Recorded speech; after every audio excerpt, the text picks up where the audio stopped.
Good afternoon, I'm Ava with WNBA Trending. Today, the Indiana Fever are preparing to take the court against the Connecticut Sun in a highly anticipated matchup at Mohegan Sun Arena. Tip-off is scheduled for 1 o'clock Eastern Time, and fans across the country and around the world are eager to know one key thing. Is Caitlin Clark playing today, and where can the game be watched? These are the two questions dominating headlines and driving conversations as the Fever continue their push through the second half of the season. Let's begin with the biggest storyline. Caitlin Clark, the rookie sensation who has taken the WNBA by storm, will not be suiting up for the Indiana Fever in this game. Clark has been sidelined since mid-July with a groin injury suffered against these very Connecticut Sun, and since that time, she has missed a dozen consecutive games. The injury was first described as a right groin strain, and the Fever have been cautious in their updates, explaining to fans that while no structural damage was found after consultations with specialists, her recovery would take time. The team has consistently refused to assign a specific return timeline, prioritizing Clark's long-term health over the short-term desire to have her back on the court. Back on July 24th, the Fever issued an official statement that Clark had undergone further evaluation. While the exams brought reassuring news that no additional damage had occurred, they also made clear that there was no timetable for her return.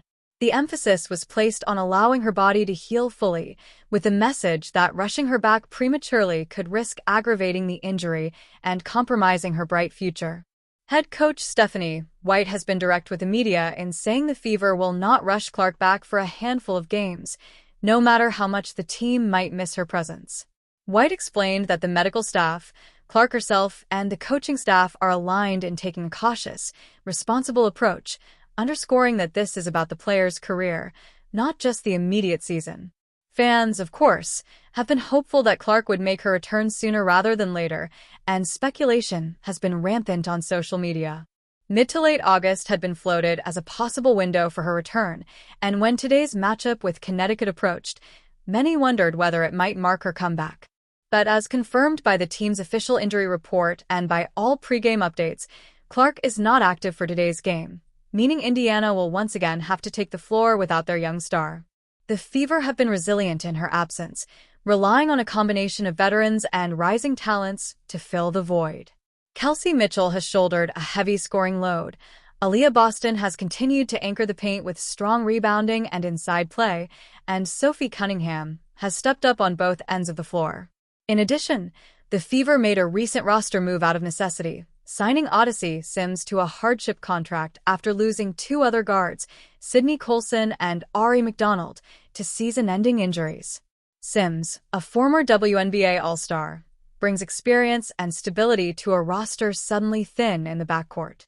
At the team level, Indiana enters today's game with an 18-16 record. They remain in the thick of the playoff race, jockeying for position in the Eastern Conference. The Connecticut Sun, meanwhile, have endured a difficult season, sitting at 6-26.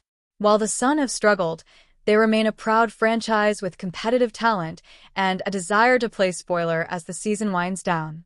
Anytime these two teams meet, there is a certain electricity, given that Connecticut was the opponent when Clark first suffered her injury. That connection only adds to the intrigue surrounding today's contest. For fans wondering where they can watch the action, the game is being carried live on the FanDuel Sports Network as part of the WNBA's ongoing broadcast expansion. It is also available nationally on NBA TV, providing an outlet for fans across the country to tune in. For those who prefer streaming, WNBA League Pass offers the game live, with on-demand replays afterward for subscribers. In addition, Indiana Fever fans in the local market can follow coverage through their Tegna broadcast partners, which include WTHR and WLVCD, ensuring that the Fever's home audience remains connected. This season has been significant not only for Caitlin Clark's individual achievements, but also for the growth in WNBA visibility.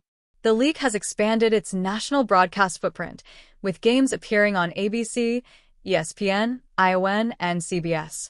The Fever have been at the center of that expansion thanks to Clark's popularity, which has drawn record television ratings and ticket sales.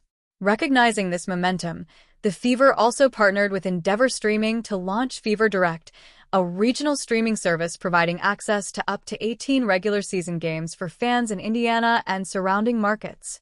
That innovation has helped bridge gaps for fans who want to follow every game, but may not always have access to national broadcasts. International fans also have access to the action. In Canada, select games air through TSN and Sportsnet, while in the United Kingdom, WNBA games are available on Sky Sports. Australian fans, who have been avid followers thanks to stars like Easy Eye Magbeggar, can tune in via Foxtel and KO Sports. Beyond those outlets, WNBA League Pass remains the most comprehensive way for global fans to watch every contest. Returning to Caitlin Clark, it is worth noting just how much her presence has been missed. Before her injury, Clark was averaging double-digit scoring and leading all rookies in assists, while also drawing defensive attention that opened opportunities for her teammates. Her ability to stretch defenses with deep three-point shooting, combined with her court vision, transformed the Fever's offensive identity. Without her, Indiana has been forced to adapt, emphasizing interior play through Boston and Mitchell's mid-range shooting. While they have competed admirably, there is no denying the absence of Clark's star power and leadership. The groin injury itself has been a reminder of how taxing the professional season can be.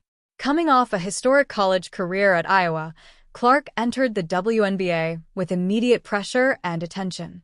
The pace of play, physicality, and packed schedule have all demanded adjustments. Medical staff noted that while her injury was not catastrophic, it reflected the strain of the season and the need for recovery protocols tailored to her body's adjustment to the league. Specialists confirmed that no surgery was required, but also stressed that soft tissue injuries can be unpredictable and must be handled cautiously. Meanwhile, fans have continued to show their support in remarkable ways. Attendance at Fever games has remained strong even in her absence, with sellout crowds and traveling fan bases demonstrating the reach of Clark's impact. Merchandise sales continue to lead the league, and her visibility in advertisements, endorsements, and media coverage keeps her in the spotlight even while sidelined. Social media posts from fans show jerseys, posters, and supportive messages, all underscoring the excitement for her eventual return.